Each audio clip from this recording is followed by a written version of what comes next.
खबर आपको देंगे। तेहरान में इजरायली हमले के बाद सरकारी टीवी स्टेशन पर तबाही के मनाजिर ईरानी टीवी ने जारी कर दिए हैं।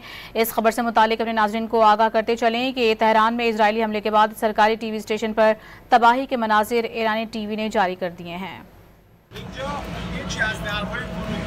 ساختمان شیشه‌ای و به اصطلاح ساختمان خبر سازمان صدا و سیماست که می‌بینید به چه شکلی افتاده. جنایت جنگی رژیم کودک‌کش.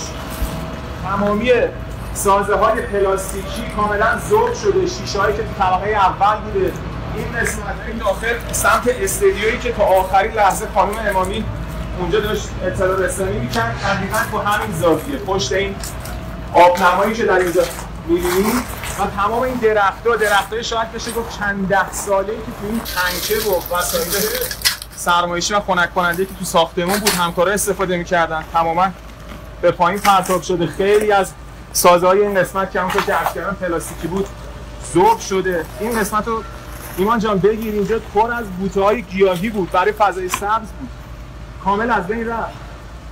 همکارانمون تا آخرین لحظه تو این محل، دقیقاً همین محلی که خانم امامی حضور داشتن و اطلاع رسانی می‌کردن این نقطه بود. می‌بینید چه آسیب جدی رسیده.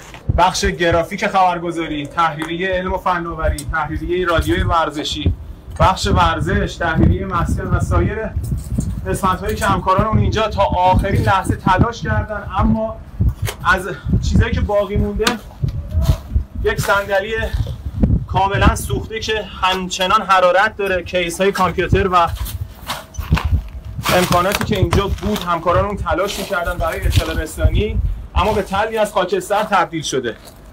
و اینجا هم طبقه پایانی ساختمان شیشه‌ای، همون طبقه 4 که محل شهادت یکی از همکارانمون بود و بیشتر از این دیگه ما نمیتونیم جلو بریم. کاملا سازه فرو ریخته تو طبقه 4 و سمت راست و این سمت چپی که مشاهده میکنید کاملا از بین رفته و نیما رجبپور عزیز تو این محوطه بود که آسیب جدی دید و به شهادت رسید.